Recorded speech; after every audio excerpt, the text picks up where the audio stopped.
بہترین نماز کوشش کرو کہ پوری محافظت کرو، صرف نماز کی نہیں، بہترین نماز کی۔ ہر نماز تمہاری بہترین نماز ہونی چاہیے، ہر روز روز عید ہو، ہر شب شب برات۔ اگر اللہ تعالیٰ کے ساتھ کوئی قلبی ربط ہے تو ہر دن جو گزر رہا ہے وہ روز عید ہے، اور ہر شب جو گزر رہی ہے وہ شب برات ہے۔ لیکن اگر وہ کہ انسان کو غفلت ان کے قلب پر طاری ہے تو وہ عید کا دن بھی اس کے لیے ایک عام دن ہے،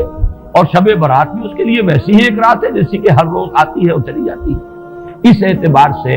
اس کو بھی خاص جو ہے معین نہیں کیا گیا صلاۃ وسطیٰ کون سی ہے۔ اسی طرح بعض روایات میں جو آتا ہے اس میں اعظم، اللہ کا ایک نام ایسا ہے کہ اس کے واسطے سے اللہ سے جو بات مانگی جائے وہ رد نہیں ہو، لیکن وہ کون سا نہیں بتایا گیا۔ اقوال ہیں، اندازے ہیں، حی و قیوم پر زیادہ، الحی القیوم پر زیادہ لوگوں کا جو ہے وہ اجماع ہوا ہے، لیکن یہ کہ یقین سے نہیں کہہ سکتے۔ تو اسی میں اس کو بھی نوٹ کر لیجئے کہ اس کو مخفی رکھا گیا ہے لیلۃ القدر کو۔ لوگ زیادہ سے زیادہ محنت کریں، زیادہ سے زیادہ مشقت کریں، اس کے لیے جو بھی اس کی قدر و منزلت سے کسی درجے میں آگاہ ہے، وہ اگر معین ہی ہو جاتا کہ ایک شب یہ ہے تو پھر تو سب کے سب اس رات میں محنت کر لیتے، باقی راتیں جو ہیں وہ پھر سونی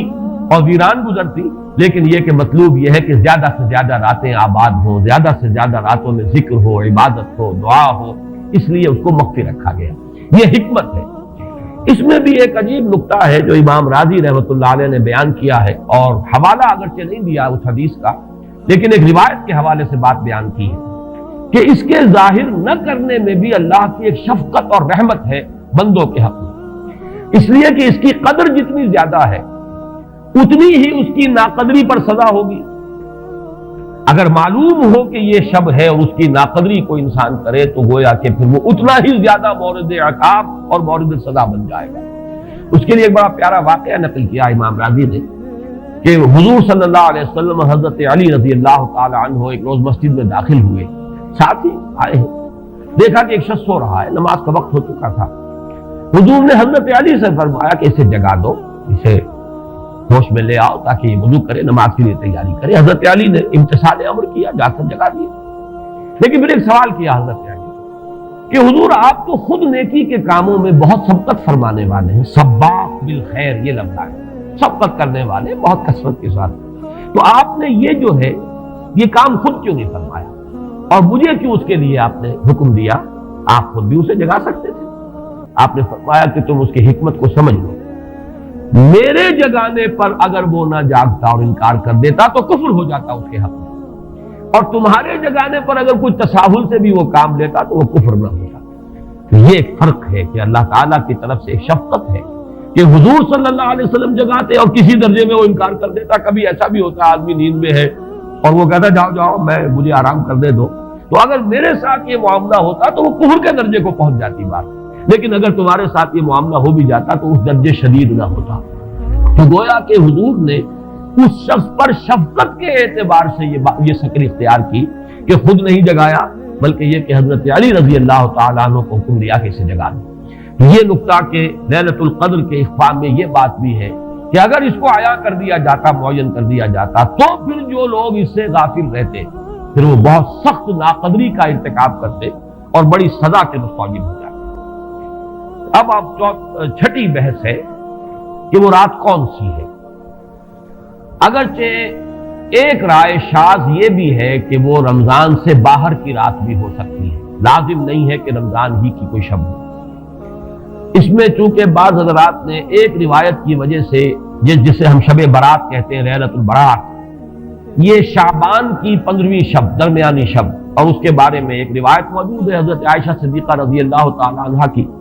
کہ رات کے وقت ان کی آنکھ کھلی اور وہ باری آپ ہی کے پاس شب باشی کی تھی حضور کی، تو حضور موجود نہیں تھے، تو تشویش ہوئی کہاں گئے۔ تو جب تلاش کی گئی تو معلوم ہوا کہ حضور جنت البقیع قبرستان میں پہنچے ہوئے ہیں، اور وہاں آپ ان کے لیے جو بھی وہاں دفن ہیں ان کے لیے استغفار فرما رہے ہیں۔ جب پوچھا گیا معاملہ کیا، تو آپ نے فرمایا یہ بڑی عظیم رات ہے، اور اس رات میں فوت ہونے والوں کا فیصلہ ہو جاتا ہے، پیدا ہونے والوں کا فیصلہ ہو جاتا ہے۔ تو اب وہ بھی ایک لیلہ مبارکہ، اسی وجہ سے بعض لوگوں نے وہ جو سورہ دخان کی ابتدائی آیات ہے انا انزلناہ فی لیلۃ مبارکۃ، اس کو محمول کیا ہے اسی رات پر کہ جس کو ہم شب برات کہتے ہیں اپنی عام اصطلاح میں، لیلۃ البرات اسے عربی میں کہا جاتا ہے۔ برات کے معنی کسی کا چھٹکارا پا لینا،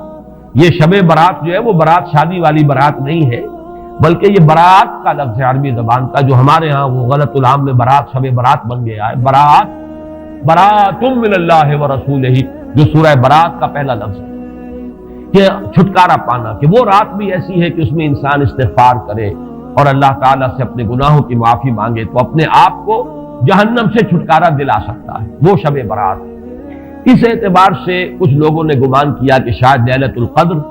اور لیلہ مبارکہ اس حدیث کی روح سے وہی شب ہے، وہ ظاہر بات ہے کہ خارج از رمضان مبارک ہے، اور یہ کہ اس کے علاوہ بھی بعض آراء ہیں، لیکن یہ آراء جو ہے شاذ کے درجے میں۔ میں یہ کہہ سکتا ہوں کہ تقریباً اجماع ہے اس پر کہ یہ رات رمضان مبارک ہی کی ایک رات ہے۔ اس کی دلیل ایک تو یہ کہ القرآن یفسر بعضہ بعضا کے اصول کے مطابق قرآن مجید کے اندر سورہ بقرہ میں یہ واضح کر دیا گیا شہر رمضان الذی انزل فیہ القرآن، رمضان مبارک کا مہینہ وہ ہے کہ جس میں قرآن نازل کیا گیا، اور یہاں فرمایا انا انزلناہ فی لیلۃ القدر، ہم نے اس کو اتارا ہے لیلۃ القدر میں۔ ان دونوں کو جوڑیے تو اس کا ایک لا محالہ جو ایک انیویٹیبل رزلٹ نکلتا ہے وہ یہی ہے کہ یہ لیلۃ القدر رمضان مبارک میں۔ دوسری اس کی تائید ہوتی ہے وہ مشہور حدیث جس کو الحمدللہ کہ ہم نے بہت عام کیا ہے، رمضان مبارک کی آمد سے قبل کوشش ہوتی ہے ہر سال جو ہے اس کی یاد دہانی کرا دی جائے۔ ایک طویل خطبہ جو حضور نے دیا تھا، خطبنا رسول اللہ صلی اللہ علیہ وسلم فی آخر یوم من شعبان، یہ حضرت سلمان فارسی رضی اللہ تعالیٰ عنہ سے مروی ہے کہ حضور نے شعبان کے آخری دن ہمیں خطبہ ارشاد فرمایا، یا ایھا الناس قد اظلکم شہر عظیم شہر مبارک شہر فیہ لیلۃ خیر من الف شہر، لوگوں آگاہ ہو جاؤ، تم پر ایک بہت مبارک مہینے نے، بڑی عظمت والے مہینے نے سایہ کر دیا ہے، سایہ فگن ہو گیا ہے تم پر ایک مہینہ جو بڑی عظمت والا ہے، شہر عظیم جو بڑی برکت والا ہے، شہر مبارک، اور تیسرا جملہ اس میں یہی ہے شہر فیہ لیلۃ خیر من الف شہر، وہ مہینہ کہ جس میں ایک رات وہ بھی ہے کہ جو 1000 مہینوں سے افضل ہے۔ ان دونوں چیزوں کے حوالے سے تقریباً دلائل بھی موجود ہیں، اور ویسے یہ کہ جیسا کہ میں عرض کر چکا ہوں اجماع ہے کہ یہ رمضان مبارک ہی کی ایک شب ہے، لیکن رمضان مبارک کی کون سی شب ہے اس پر بعض مفسرین نے تو لکھا ہے کہ 40 قول ہیں۔ چنانچہ صاحب تفسیر مظہری قاضی ثناء اللہ پانی پتی نے، میں نے وہ تفصیل تو نہیں پڑھی، کہ 40 قول نقل کیے، لیکن امام راضی نے جو 9 قول نقل کیے ہیں وہ میں تیزی کے ساتھ آپ کو سنا دیتا ہوں۔ ابن رزین رحمہ اللہ کا قول یہ ہے کہ رمضان کی پہلی شب ہے۔ حضرت حسن بصری رحمت اللہ علیہ، یہ ہے تابعین میں سے، اس لیے میں رضی اللہ عنہ نہیں کہہ رہا، رحمت اللہ علیہ، حضرت حسن بصری رحمت اللہ علیہ کی رائے ہے کہ یہ 17ویں شب ہے، یعنی وہ شب کہ پھر جس کے اگلے دن جو ہے وہ غزوہ بدر ہوا ہے، یوم الفرقان۔ حضرت انس رضی اللہ تعالی عنہ مرفوعاً روایت کرتے ہیں کہ یہ 19ویں شب ہے۔ محمد بن اسحاق جو بہت بڑے سیرت نگار ہیں حضور کے، ان کا قول ہے کہ یہ 21ویں شب ہے۔ حضرت عبداللہ ابن عباس رضی اللہ تعالی عنہما سے قول جو ہے مروی ہے کہ یہ 23ویں شب ہے۔ حضرت عبداللہ ابن مسعود رضی اللہ تعالی عنہ سے مروی ہے کہ یہ 24ویں شب ہے، اور اس کو میں ذرا اہمیت دیتا ہوں اس لیے کہ 24ویں شب جو ہے سورہ علق کی ابتدائی آیات کے نزول کے ضمن میں کچھ حساب کتاب کے جوڑنے سے 24ویں اور 25ویں شب کا بھی معاملہ جڑتا ہے، جو کہ میں نے آپ کو سورہ علق کے درس کے دوران بتایا تھا۔ اس کے بعد حضرت ابو ذر غفاری رضی اللہ تعالیٰ عنہ کا قول ہے کہ یہ 25ویں شب ہے۔ اس کے بعد حضرت ابی ابن کعب رضی اللہ تعالیٰ عنہ کا قول ہے، یہ وہ ہے جن کو کہ حضور نے خود فرمایا کہ اقرأہم ابی ابن کعب، قرآن مجید کے سب سے بڑے قاری حضرت ابی ابن کعب ہیں رضی اللہ تعالیٰ عنہ، اور ان کے بھی سینے پر آپ نے تھپکی دی تھی کہ ایک سوال کیا آپ نے کہ سب سے عظیم سورت کون سی ہے، اور جب انہوں نے صحیح جواب دے دیا سورہ فاتحہ، تو پھر یہ کہ اس پر حضور نے تھپکی دی کہ تمہیں اللہ تعالیٰ نے بہت صحیح مناسبت عطا کی ہے علم کے ساتھ۔ ان کی اور صحابہ میں سے بہت سے لوگوں کی رائے، یہاں تک کہ یہ کہا جا سکتا ہے کہ بقیہ اقوال جو ہے وہ شاذ کے درجے میں ہے، اور یہ گویا کہ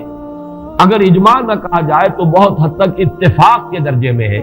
کہ یہ 27ویں شب ہے۔ اور اس 27ویں شب کے ضمن میں حضرت عبداللہ ابن عباس سے ایک روایت میں پہلے آپ کو بتا چکا ہوں کہ 23ویں شب، لیکن 27ویں شب کے ضمن میں جو مختلف روایات حضرت عبداللہ ابن عباس رضی اللہ تعالی عنہما سے مروی ہیں، ان میں بھی کچھ لطیف نکات ہیں، وہ میں بعد میں بیان کروں گا۔ اس کے بعد ایک شاذ قول اور بھی ہے کہ یہ 29ویں شب ہے۔ یہ گویا کہ 9 ہے اقوال، جن میں سے بعض جلیل القدر صحابہ کے ہیں، عبداللہ ابن مسعود، ابو ذر غفاری، ابن عباس، ابی ابن کعب، لیکن یہ ہے کہ سب سے زیادہ جو اتفاق اگر اجماع نہ کہا جائے تو 27ویں شب پر ہے۔ اس 27ویں شب کے بارے میں حضرت عبداللہ ابن عباس نے 3 نکتے بیان کیے۔ ایک نکتہ تو یہ ہے کہ یہ پوری سورہ مبارکہ جو ہے سورۃ القدر، اس میں 30 الفاظ ہیں، اور ان 30 الفاظ میں سے 27واں لفظ ہے ہیا حتی مطلع الفجر، یہ 27واں ہے۔ اس کے اعتبار سے گویا کہ انہوں نے ایک ربط قائم کیا ہے کہ یہ 27ویں شب ہے۔ ایک بات انہوں نے یہ کہی ہے کہ اللہ تعالیٰ کو وطر محبوب ہے، اللہ وطر و یحب الوطر، اللہ خود بھی اکیلا ہے اور وطر کو پسند کرتا ہے۔ پھر یہ کہ وطر جو ہے اب رمضان مبارک کے اندر اگر وہ وطر شمار کیے جائیں گے تو 14-15 وطر بن جائیں گے، لیکن اس میں چونکہ آخری عشرے کے بارے میں بہت سی روایات جو ہے ان کا تقریباً اجماع ہو جاتا ہے کہ آخری عشرے میں، تو آخری عشرے میں بھی 5 وطر آئیں گے، 21ویں، 23ویں، 25ویں، 27ویں، 29ویں۔ لیکن حضرت عبداللہ ابن عباس کہتے ہیں کہ 7 کا حصہ اللہ تعالیٰ کو بہت پسند ہے، اور بہت سی چیزیں جو ہیں عالم تکوینی میں بھی اور عالم تشریعی میں بھی بہت سی چیزیں وہ ہیں کہ جو 7 کے حصے کے ساتھ وابستہ ہیں۔ 7 آسمان ہیں، 7 زمینیں ہیں، ہفتے کے 7 دن ہیں، طواف کے 7 شوط ہیں، سعی بین صفا والمروہ وہ بھی 7 مرتبہ ہے، ادھر سے ادھر، ادھر سے ادھر 7۔ اسی طریقے سے سجدے کے اعضاء بھی 7 ہیں، تو اس سے انہوں نے پہلے وطر اور وطر کے بعد 7 کا حصہ، رمضان کے آخری عشرے کی وطر راتیں اور ان میں 7ویں رات یعنی 27ویں شب، وہ اپنے اس حساب کتاب سے بھی، اور جب انہوں نے یہ بات بیان کی تو حضرت عمر رضی اللہ تعالی عنہ نے ان کی تحسین کی تھی۔ آخری بات اور بھی کہی گئی ہے کہ لیلۃ القدر جو ہے اس کے اندر حروف کو اگر شمار کیا جائے تو 9 بنتے ہیں، اور یہ لیلۃ القدر اس سورہ مبارکہ میں 3 مرتبہ آیا ہے۔ انا انزلناہ فی لیلۃ القدر وما ادراک ما لیلۃ القدر لیلۃ القدر خیر من الف شہر، اس اعتبار سے بھی 3 کو ضرب دی جائے 9 سے تو وہ بھی 27 کا عدد بنتا ہے۔ بہرحال یہ میں نے جیسا کہ عرض کیا تھا کہ ان کا کوئی تعلق نہ صرف سے ہے، نہ نحو سے ہے، نہ روایات سے، لیکن بہرحال حضرت عبداللہ ابن عباس کا ایک ذوق ہے، اس کو آپ ذوقی باتیں بھی کہہ سکتے ہیں، لیکن یہ کہ حضرت عبداللہ ابن عباس کی ذوقی بات ہے، لہذا اس کا کم سے کم تذکرہ ہو جانا چاہیے۔ ایک بحث یہ ہے کہ اہیا باقیۃ ام لا، کیا یہ رات جو اس کی عظمت تھی یہ باقی ہے، یا صرف وہی رات جو تھی جس میں کہ قرآن مجید نازل کیا گیا وہی عظمت کی حامل تھی؟ انا انزلناہ فی لیلۃ القدر، یا یہ کہ اب بھی ہر سال یہ رات آ رہی ہے تو اسی عظمت کی حامل ہے، اسی قدر و منزلت کی، اسی برکت کی حامل ہے؟ اس پر بھی تقریباً ایک اجماع ہے کہ یہ لیلۃ القدر باقی ہے، ہر سال آتی ہے۔